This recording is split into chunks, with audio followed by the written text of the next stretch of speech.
Welcome to Keiser Voices, the story of success, brought to you by Keiser University Graduate School, here where the academic world meets personal triumph. Join us today as we dive into the captivating tales of success. Welcome back to another amazing episode of Keiser Voices. And as we continue our discussion here in April, we are taking a look behind the scenes here at the graduate school. And with us today are the deans as we take a look at leading academic excellence and what that means for our Dean of Academic Affairs. Joining us today, we have Dr. Donald Desormoux, Dr. Ashlee Robertson, and Dr. Jennifer Peluso. Thank you for joining us today, guys. Our pleasure. Hi, Heather. Glad to support the podcast. So this is going to be a very interesting episode because I'm really looking to see your feedback on the questions that we have for you because of the programs that you guys oversee. So to give a quick overview for those who may or may not know, Dean Donald specifically oversees our accounting, our business, our CJ, Homeland, Health Science, and Technology programs, including the FinTech program. Dean Ashlee oversees education and psychology programs along with our clinical mental health. And Dr. Peluso oversees our nursing program, the doctorate, the family nurse practitioner, the women's health nurse practitioner, exercise and sports science, and one of our newer programs, the nutrition innovative leadership program. So it's a very vast rounding of programs that you guys are taking a look over. I mean, we touch upon everything: business, health, behavioral health. How do you guys collaborate as deans to enhance the graduate student experience? And Dean Robertson, I'm going to pick on you first. Of course you are. Good morning. Yeah, we do have a vast, I would say, level of programs that we are all overseeing, but also some interesting background that the three deans really bring to the table to collaborate together. I want to say first and foremost, the biggest thing is that we are really here to be the cheerleaders for our academic team. So the biggest way we collaborate is we bring together our faculty from a lot of interdisciplinary areas. We are constantly coming up with new ways to bring our students together from the different academic areas. So we've collaborated on our graduate school research classes, and we now have our nursing, our CJ students, our education, our psychology students, all learning and taking statistics and research methods together.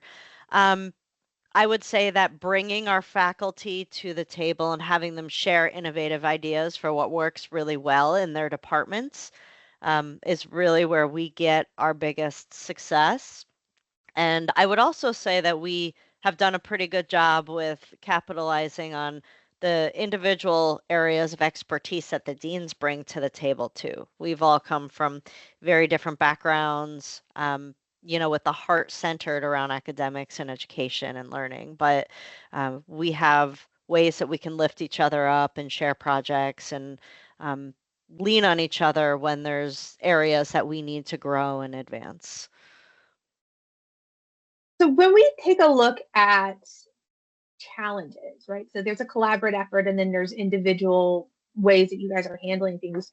What are some of the biggest challenges, Dean Donald, that you guys as academics have to deal with when managing graduate level, and how do you look to address them?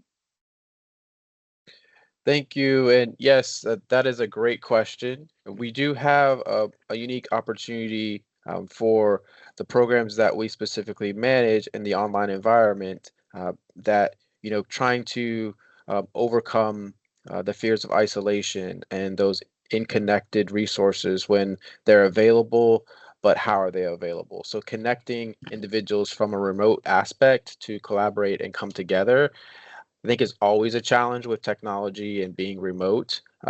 But trying to be able to ensure that everybody can get that same Seahawk experience. And our doctoral programs come together for residency. And so when those students come and meet on our flagship campus together, it brings that sense of community and belongingness to the program. And it's a very special opportunity. And planning that takes a lot of work for all of us together to make sure we can provide the students and the faculty with the best experience. with our campus and the research and the programs and the sessions that we offer students during those unique times. I think it all builds on the meaningful collaboration for the students of what it is. And I always tell everybody that if you could try to begin with the end in mind, you'll be able to advance and overcome challenges. So really just trying to be resilient, work through technology challenges, and figure out if something doesn't work in one browser, let's try another one before we start to panic. Easy things like that to create those mind shifts for everybody, that things will be together and we can continue to work. And with technology, AI, and everything advancing, we have to continue to do professional development, to do research, to figure out what the next steps are so we can have the best opportunity for our students and our faculty to come together. And Dr. Peluso, I really kind of want to ask you that same question, just because a lot of the programs that you oversee, they do have that clinical element where, we're looking for the different sites for them to go to. They have in-person residencies as well. So I was wondering if there's any unique challenges or solutions that you have for those programs. Yeah, thank you very much. I think it's important to note what Dean Desormoux was talking about. We have some wonderful technology tools that help our faculty, help our students and this is true also for clinical mental health counseling as well. We've dedicated staff to helping students find and successfully track and monitor their completion of their clinical experiences. So the students are not on their own. What is a challenge is managing the paperwork with all of that. And we are blessed. We have an institution that has invested in the tools to help us do that. So streamlining that, making it as easy and simple as possible, from managing the agreements, the articulation agreements we have with so many different sites. That's a good problem to have because it means our students have options. And then just keeping up with our students using those tools. The challenge is just reminding the students to go in, update their profiles, make sure they're getting their paperwork on time. But it's manageable. It's manageable. Heather, if I can jump in too on that, the one cool thing that I just wanted to point out, because this is a podcast on graduate school, is that our graduate schools across the whole country are really going to be the leaders in innovative technology, in AI, in these tools. And even though in the education arena, it's kind of fairly new and fresh, and we're working through a lot of these challenges and problems, it's very cool to be able to work with a group of students who are really at the top levels of their careers, the top levels of their experience, who want to dig into these problems and who are willing to work with faculty in figuring it out, right? And being flexible and in being the leaders of trying the tools and the technology and what works, what doesn't. We are going to be the rule setters for all of this, for the whole world, really. I mean, if you think about it, it's the tech companies creating all of these cool tools, but we get to be the ones to tell them how they should be used and how they should not be used. So we're in a very neat place right now with some of these challenges, but also leading the front in overcoming them too. Yeah, I'd like to jump on that too. I'm sorry. I want to mention some opportunities we're innovating in right now is the e-platform for our research and scholarship activity that isn't just for faculty. It's actually designed to support students, their own research and scholarship, but also students collaborating with faculty. So we've just launched our very exciting Research and Scholarship Collaborative, the RSC. We've been hosting a lot of our own version of podcasts or sessions where faculty and students are presenting on their work. And we're about to move from, I would say, a manualized process for our IRB to an e-IRB platform with Cayuse. And that is going to be a game changer for us as well. So we're streamlining and we're leveraging the power of tools more and more effectively. I would just say there too, with that being said, it just speaks to the volumes of the presentation aspect of trying to provide our students with the platform to present their ideas, to articulate them and to showcase them, and to get those presentation skills that are necessary for the real world. So that makes me want to ask you guys, what other innovations can we expect to see come out of the graduate school that you guys are currently working on? And Dean Donald, I don't know if you want to start off by answering that question. Sure, we're continuing to build specific partnerships and again, collaborative aspects of working together. The CJ department is working closely with an articulation agreement with some private security firms. We're looking to hopefully connect more with the FBI and the local chambers that we have within the state of Florida and try to expand that because we do have more of a global reach now. So we're looking at opportunities to be able to do that, partner with other schools that maybe want students to continue on, but they may not have the program for the student. How can we work together to help support that student with success for finding their program for their fit? So we're definitely trying to continue to expand in that nature, getting the faculty involved in these sessions in the RSC, which is our research collab. Being able to do that and get individuals to work together, I think is the biggest goal right now, because when we are able to do that, I think we're stronger together for that aspect.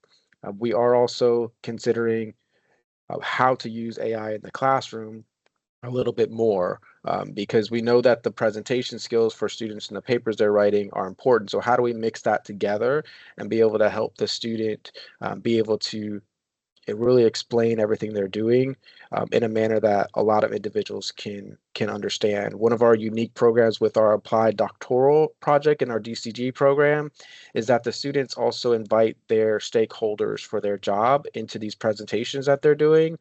So they, individuals that are working with them that may not understand the whole holistic of the academic experience, we have to explain, their problems, their solutions, and how do you be able to take this to a leader in the field that may not know everything that you conducted with your research. How do you explain that? How do you develop that to be really meaningful? So we're trying to be proactive with building those relationships and helping our students start that from the end of their program with figuring out what's the next step for them. And so bringing those stakeholders in, we felt are very good. So we're also revamping our advisory boards, trying to get more members of the community to come together so we can continue to know that our programs are meeting the needs of the community. Glad you mentioned that, Dean Desormoux, because advisory boards is something that Keiser University does really well. And I don't know to what extent our students are aware. We've been doing this for a long time. We continue to use advisory boards as our source of innovative ideas. Advisory boards are our community stakeholders, so local business persons, nonprofits, organizations, healthcare organizations, and even alumni. And they're very intentional conversations. We have them twice a year to make sure that we're hearing from our stakeholders. What are the trends in your area, in your discipline? What do we need to know? We share our curriculum with them, even our syllabi, and ask them to help us update them to make sure we're always relevant, not even cutting edge. We want to be bleeding edge because we want to position our students to be marketable and relevant when they finish with us. So that's something actually we have been an innovator on as an institution, and that is a big source of the innovative ideas that we have. Yeah, I have gone to a couple of very recent advisory board meetings with our, especially our clinical mental health counseling program with education and psychology. Most of their conversation right now is really what's going on out in the industry. What are the demands? And it's interesting to me that most of them gravitated towards, I want to call more soft skills, dispositions for students and being prepared for their careers and being critical thinkers in being the innovators and bringing AI and technology, especially for some of the older population that they're working with for their colleagues. So a lot of those conversations are really about how can we equip our graduates to be the leaders in their career. And I think that's one of the things that the three of us really pride the work that our faculty do and that our university does. I mean, we have some universities out there that might be sending people to Mars pretty soon. But we are sending out professionals into their careers that are innovating, and they're thinking critically, and they're the teachers and the mental health professionals and the nursing professionals that are growing those industries beyond what I think we have ever seen. So it's very cool sitting at the front lines of that. And I'm glad you mentioned the faculty and all that. You guys have actually touched on the faculty a few times, and I do want to take a moment to talk about, because all of you oversee groups of practitioners, of the experts in their fields, and that's what's driving the education to the students. So Dean Robertson, how can we ensure that the faculty members are equipped with what they need to provide the best learning experience for the students? Yeah, I think most of our faculty members, like you said, are experts in their field. They have practiced, they're practitioners. So I think our job is to give them the opportunity to take what they know about the field and to put it in a format that translates best to education, to teaching it. And that's sometimes a hard leap, I think, for some faculty. Some faculty, it's a very easy leap, but we are constantly training, giving them tools for how they can use the technology. We are experimenting more with electronic feedback in different formats. So our audio feedback, our video feedback, where students can really connect with faculty. So I think it's really more about the best instructional strategies that we can find and we can play with and we can experiment with that works best with our students, and keeping our faculty up to date on those as they go out in the field and they go to their conferences and they do research and they're bringing the content knowledge back to us. So it's really, I think, a give and take and a shared experience and learning there. I would I'm sorry. I would add to that too. One of the benefits that our university offers to faculty, which you don't see everywhere, our university does offer funding for its internal funding for our faculty to not only attend their conferences and seminars where they're learning best practices and networking. We also offer them our faculty, we offer them a benefit for memberships in the professional associations as well, which is really important. They get to know what's happening in their disciplines, but their disciplines also get to know us as an institution, as our faculty are ambassadors in their professional arenas. And that's important because that then gives our students access to the resources that those professional associations offer as well. And looking to the future, I'm going to not hold you guys up for too much longer. I have a couple more questions for you, though. But looking to the future, Dean Donald, where do you see some of these graduate programs going?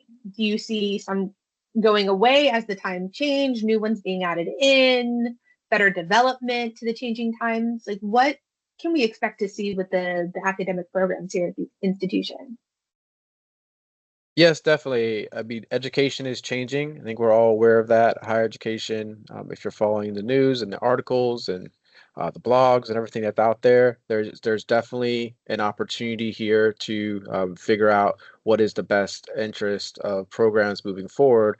I think you'll find that the foundation of some programs will stay the same, but we'll need to continue to add future programs as rules or regulations may change. For example, the accounting to be a CPA, some of those regulations are changing across states right now. And so we have to look at our accounting program to make sure that it's the best fit for the student still, and how can individuals that maybe want to change career paths be able to come in and have a smooth experience. And that's one of the great things about the Keiser University experience is that we provide a lot of our programs for real world career type degrees. So we like to make sure that we're connected to the community, that the careers are meaningful for the students, and that they can make seamless transitions from one career to another. And so being able to do that, I think, is going to be important with, again, finding out the research, finding out what's going on in the community, taking that input, and being able to then figure out, what can we do to help students move forward the best way possible. I think a lot of it also comes from the voice of the students. And one of the unique things that Keiser does in their programs in the classroom is we have the ability to do Keiser live sessions. Our faculty connect usually for an hour, 45 minutes or so, once a week, some, twice a week, 30 minutes or so, or whatever it is. They provide lectures to the students on the weeks and what's going on in an overview. And during that time when they're with students in real time, questions happen, conversations happen, and that's how some ideas are really born, figuring out what it is that individuals need and what we can focus on and how we can make things better. And when the faculty are learning their best practices and things of that nature, they can bring them to these sessions to the students, and then it enhances the entire experience. And we always record those so that if students can't make it because of priorities and family and obligations, we understand that, so they can go back and review the recording, and they can always follow up one-on-one with their faculty member and make an appointment to discuss it further or ask questions via email and get responses back and forth, whatever's convenient for them. But I think those conversations is what's truly meaningful for us to take the next steps. So before you all get back to being deans, I have one last final question for you all. And I'm going to start with Dr. Peluso. But what advice would you give to prospective students who are considering a graduate degree at Keiser University? Have the courage to be imperfect. When we think about, and I know even myself as a dean, when you think about what it is that you would like to do, like to try, there's never a perfect time to do it. You just, jump in and ask the questions and try, have the courage to try. But the other thing I would say is graduate school and graduate training is different than undergrad. It's about equipping yourself for the thing that you dream about for yourself. So those burning questions you have about the thing you'd like to do in your career, or possibly even how you want to change the world, you need to bring those questions with you to graduate school. And in addition to taking the coursework that's built into your program, and having those relationships with your faculty, it's about sharing your dreams and your interests and getting mentoring from your faculty and also the peers in your program to find a way to live out that burning question. Think of your graduate degree as the vehicle by which you'll achieve the answer to your burning question. But don't worry, if you don't see a program and specifically the area that you want to pursue with that question, just jump in and try. Just jump in and try. Dean Robertson? Yeah, just to piggyback off of that, I would say come to grad school with creativity and flexibility. You are going to see a standard curriculum that our students experience, but those assignments, those discussions, those papers are really just the vehicle for you to explore what you are working on building.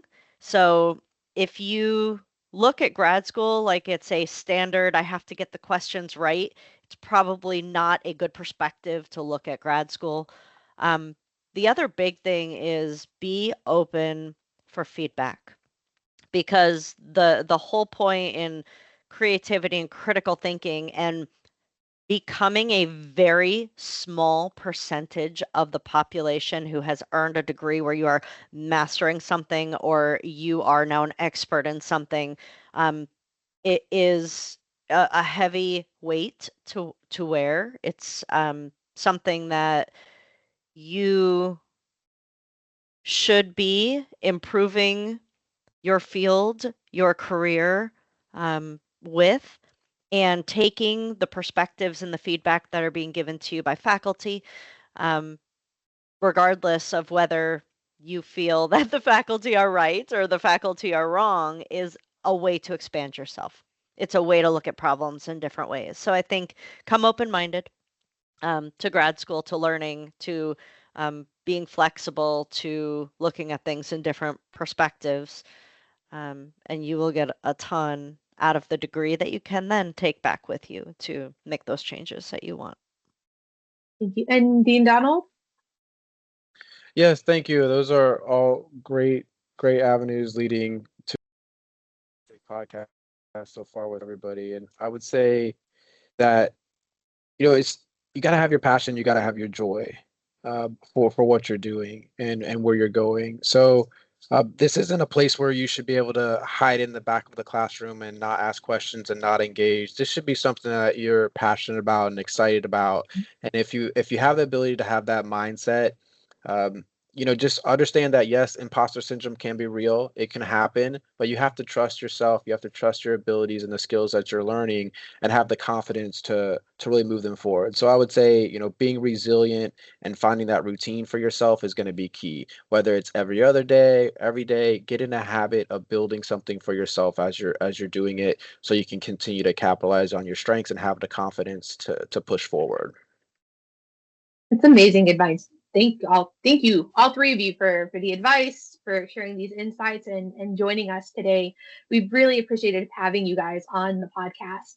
So thank you. Thank you, Heather. It was good seeing you. Thank you for all you do. Yes, thank you. And if you all have enjoyed this conversation, be sure to like, subscribe, and follow, and stay tuned all month long as we continue taking a look behind the curtain and having these deeper conversations here at the graduate school. Until the next time, we'll catch you later. Thank you for journeying with us today on Keiser Voices, the story of success. As we close this chapter, remember, every story has its next page.